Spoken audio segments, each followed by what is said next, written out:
Hi കൂട്ടുകാരെ, എൻ്റെ video കാണുന്ന എല്ലാ കൂട്ടുകാർക്കും സുഖമാണല്ലോ. ഞാൻ ഇന്നിവിടെ തൈരില്ലാതെ തയ്യാറാക്കിയ വെള്ളരിക്ക പുളിശ്ശേരിയാണിത്. ഇത് തൈര് കൂട്ടാൻ പാടില്ലാത്തവർക്ക് ഈ ഒരു രീതിയിൽ തയ്യാറാക്കിയാൽ മതിയാകും. നല്ല ടേസ്റ്റുള്ള വെള്ളരിക്ക പുളിശ്ശേരിയാണിത്. തൈരില്ലാത്ത വെള്ളരിക്ക പുളിശ്ശേരി തയ്യാറാക്കാനായിട്ട് ഒരു കഷ്ണം വെള്ളരിക്കയാണ് എടുത്തിരിക്കുന്നത്. ഇത് നമുക്ക് തൊലിയൊക്കെ കളഞ്ഞ് ചെറിയ കഷ്ണങ്ങളായിട്ട് അരിഞ്ഞെടുക്കാം. ഇപ്പോൾ ചെറിയ കഷ്ണങ്ങളായിട്ട് അരിഞ്ഞെടുത്തു. ഇനി നമുക്ക് വേവിക്കാനുള്ള മൺചട്ടിയിലേക്ക് ഇതിട്ട് കൊടുക്കാം. ഒരു പച്ചമുളക് അരിഞ്ഞത് കൂടി ചേർത്ത് കൊടുക്കാം. വേകാൻ പാകത്തിന് വെള്ളവും ഒഴിച്ച് ആവശ്യത്തിന് ഉപ്പ് പൊടി കൂടി ചേർത്ത് കൊടുക്കാം. എന്നിട്ട് ഇത് നമുക്ക് അടച്ചു വെച്ച് വേവിക്കാം. വെള്ളരിക്ക വെന്തോന്ന് നോക്കാം. നന്നായിട്ട് വെന്ത് വന്നു. ഇനി നമുക്കിതിൻ്റെ അരപ്പ് തയ്യാറാക്കാം. ഒരു മിക്സിയുടെ ജാറിലേക്ക് ചുരണ്ടിയ തേങ്ങ ഇട്ട് കൊടുക്കാം. 1/4 സ്പൂൺ മഞ്ഞൾപ്പൊടി ചേർത്ത് കൊടുക്കാം. ജീരകം 1/4 സ്പൂൺ ചേർത്ത് കൊടുക്കാം. കുറച്ച് കടുക് ചേർത്ത് കൊടുക്കാം.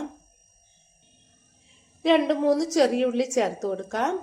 ഒരു പച്ചമുളക് ഇട്ട് കൊടുക്കാം. ഇനി ആവശ്യത്തിന് വെള്ളം ഒഴിച്ച് നന്നായിട്ട് അരച്ചെടുക്കാം.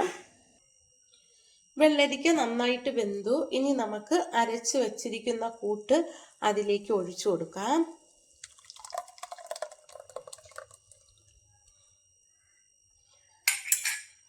കുറച്ച് വെള്ളം കൂടി ഒഴിച്ചൊന്ന് അതിലേക്ക് ഒഴിച്ചു കൊടുക്കാം. എന്നിട്ട് നമുക്കിതൊന്ന് ഇളക്കി കൊടുക്കാം. തൈരില്ലാത്ത പുളിശ്ശേരിയാണ് ഞാൻ തയ്യാറാക്കുന്നത്. ഇനിയാണ് നമുക്കിതിലേക്ക് പുളിപ്പിനുള്ള ഡിഷ് ചേർക്കാനുള്ളത്. അതിന് ഞാൻ ഒരു നാരങ്ങയാണ് എടുത്തിരിക്കുന്നത്. ഈ നാരങ്ങ പിഴിഞ്ഞെടുത്ത് നമുക്കതിലേക്ക് നാരങ്ങയുടെ നീര് ചേർത്ത് കൊടുക്കാം. ഒരു നാരങ്ങയുടെ നീരാണ് ചേർത്തത്.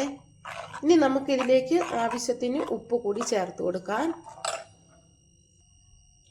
വെള്ളരിക്കയിൽ ഞാൻ ഉപ്പ് ചേർത്താണ് വേവിച്ചത്. അതുകൊണ്ട് ഇപ്പോൾ നാരങ്ങ പിഴിഞ്ഞൊഴിച്ചപ്പോൾ കുറച്ച് ഉപ്പ് കൂടി ചേർക്കണം.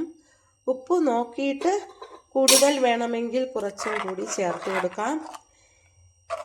ചില മരുന്നുകൾ കഴിക്കുമ്പോൾ തൈര് കൂട്ടാൻ പറ്റാത്ത ഒരുപാട് ആൾക്കാർ കാണും. അവർക്ക് വേണ്ടിയാണ് ഞാൻ ഈ വീഡിയോ തയ്യാറാക്കിയത്. അതിന് പകരം പുളിപ്പിന് വേണ്ടിയിട്ട് നമുക്ക് ചെറുനാരങ്ങയുടെ നീര് ചേർത്ത് കൊടുത്താൽ മതിയാകും.